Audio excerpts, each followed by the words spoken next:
माँ का सफ़र पार्ट 1। पैदाइश से 5 साल तक। रात का वक्त था। आसमान पर चंद अपनी हल्की रोशनी बिखेर रहा था, लेकिन एक छोटी सी झोपड़ी के अंदर अंधेरा और दाढ़ का साया था। हर सांस एक तूफान के जैसी महसूस हो रही थी। कमरे में एक औरत ज़ैनब इन्हू लेटी हुई थी, पसीने से भीगती, लेकिन आंखों में उम्मीद के दिए जल रहे थे। उसके दिल में एक ही दुआ गूंज रही थी, या अल्लाह बस मेरा बच्चा सेहतमंद हो। कुछ देर बाद एक जोर की चीख के साथ जिंदगी ने नई रोशनी देखी। नर्स ने मुस्कुरा कर कहा, मुबारक हो, बेटा हुआ है। ज़ैनब की आंखों से आंसू बह गए, दर्द के नहीं शुक्र के। उसने अपने नरम हाथों से उस छोटी सी जान को उठाया और धीरे से कहा, तू मेरा सब्र का इनाम है, मेरा अरमान। उस दिन से ज़ैनब की दुनिया बस उस एक मासूम चेहरे में सिमट गई। लेकिन जिंदगी आसान नहीं थी। राशिद, उसका शौहर, मजदूर था। दिन भर काम करता, लेकिन अक्सर नाराज रहता। ज़ैनब, घर का खर्चा मुश्किल से चलता है, तू ज्यादा ख्यालों में मत रहना, वो कहता। ज़ैनब चुप रहती। उसके लिए अरमान का एक मुस्कुराना ही सारे दुख मिटा देता। दिन गुजारते गए। अरमान अब 2 महीने का हो गया था। रशीद का मिजाज और सख्त होता जा रहा था। जब पैसा कम होता तो वो गुस्सा ज़ैनब पर निकलता। एक दिन उसने थापड़ मारा और बोला, तूने मुझे ये जिम्मेदारी में धकेल दिया। मैं इस बच्चे का बोझ नहीं उठा सकता। ज़ैनब ने सिर्फ इतना कहा, ये बोझ नहीं बरकत है रशीद। मगर रशीद ने मुंह फेर लिया। उस रात ज़ैनब ने अरमान को सीने से लगाया और धीमी आवाज में कहा, बेटा, तेरा बाप समझे या ना समझे, तू मेरी दुनिया है। महीने गुजारते गए। ज़ैनब ने सिलाई सीखना शुरू किया। पुरानी सिलाई मशीन एक पड़ोसन ने दी थी। दिन के वक्त वो कपड़े सिलती, रात को अरमान को सुलाती। कभी कभी उसके हाथ सुई से चुभ जाते, खून निकलता, लेकिन वो मुस्कुराती रहती। उसके लिए हर दर्द के पीछे अरमान का मुस्तकबिल छुपा था। एक दिन पड़ोसन ने कहा, ज़ैनब, तू इतनी मेहनत करती है, अपने लिए भी कुछ सोच। वो हंसकर बोली, माँ के लिए खुशी बच्चे की हंसी से बढ़कर नहीं होती। जब अरमान 1 साल का हुआ तो उसने पहली बार मुस्कुराते हुए माँ की उंगली पकड़ी। ज़ैनब ने सोचा, बस इसी पल के लिए तो मैं जिंदा हूँ। लेकिन जिंदगी फिर इम्तिहान लेने आई। रशीद ने शराब पीनी शुरू कर दी। हर रात झगड़ा, चीखना, टोटफोड़। एक रात अरमान सो रहा था जब रशीद ने जमीन पर बरखस्त कपड़े फेंकते हुए कहा, मैं जा रहा हूँ, अपनी जिंदगी बर्बाद नहीं कर सकता। और वो चला गया। ज़ैनब कुछ देर चुप रही, फिर अरमान के पास गई। उसके छोटे हाथ अपने हाथ में लेकर कहा, अब सिर्फ हम दोनों हैं मेरे बेटा। मैं तुझसे वादा करती हूँ, तू कभी तन्हा नहीं रहेगा। उस रात ज़ैनब ने जिंदगी के सब दुख बैंड कर दिए अपनी चादर के नीचे और सुबह नई हिम्मत के साथ उठी।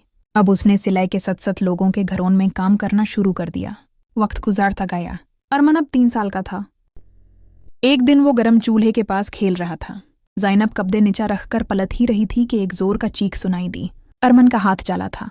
ज़ैनब दौड़ कर आई, उसका हाथ ठंडे पानी में रखा और खुद के हाथ भी जला लिए। आंखों से आंसू टपक रहे थे, लेकिन उसके लब पर एक दुआ थी, या अल्लाह, मेरी ताकत मेरे बच्चे के दर्द से ज्यादा कर दे।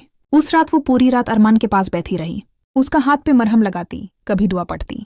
सुबह जब अरमान ने आंखें खोली और मुस्कुराया तो ज़ैनब के लिए वो ईद थी। ज़ैनब ने हर दिन मेहनत की। घर के कोने में एक पुरानी रोशनी वाली लंप जलती थी। वही उसके सिलाई के वक्त की साथी थी।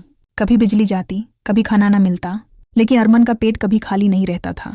वो अपना हिस्सा छुपा कर कहती, मुझे भूख नहीं लगती बेटा। अरमान छोटी उम्र में भी समझ गया था कि उसकी माँ कुछ छुपा रही है। एक दिन उसने रोटी का आधा टुकड़ा माँ के मुंह में रखा और बोला, अम्मी आप भी खा लो ना। ज़ैनब की आंखें भर आई। तू मेरी रोजी है, मेरी अरमान। 4 साल के अरमान ने अब बोलना सीख लिया था। हर दिन स्कूल जाने की जिद करता, लेकिन फायसे कम दे। ज़ैनब ने एक रात अपना एक पुराना दुपट्टा बेच दिया ताकि फीस भर सके। अगली सुबह अरमान ने जब स्कूल यूनिफॉर्म पहनी तो ज़ैनब के आंसू रुकते नहीं थे। उसने सोचा, मैं अपनी दुनिया उसके कदम में बिछा दूंगी।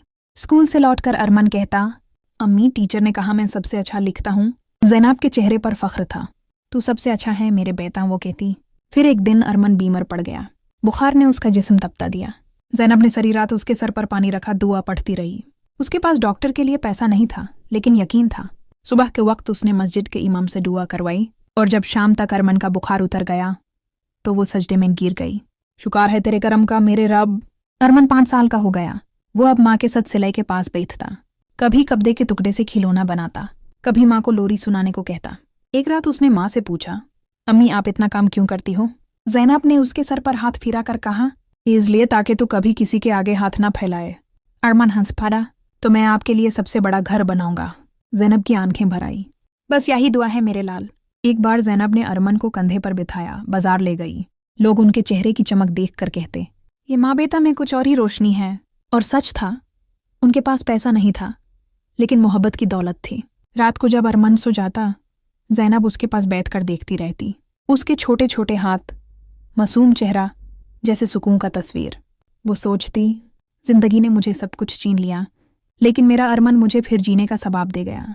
अब जिंदगी का पहला दौर मुकम्मल हुआ था। अरमान ने 5 साल पूरे कर लिए थे। उसने माँ के कंधों पर पालना देखा और माँ ने अपने बच्चे में अपनी सांस देखी। ज़ैनब ने उसके लिए दुनिया के हर दुख को सहकर भी मुस्कुराना सीख लिया। उसका सफ़र दाढ़ से भरा था, लेकिन अरमान की एक हंसी ने सब कुछ मिटा दिया। उसने सोचा, अब अगली मंजिल है इस बच्चे को तालीम देना, ताकि वो दुनिया के सामने से उठा कर चल सके। और यूं ज़ैनब का पहला सफ़र पैदाइश से 5 साल तक का एक मिसाल बन गया। एक माँ के जज्बात, दुख और बेपनाह मोहब्बत का सफ़र।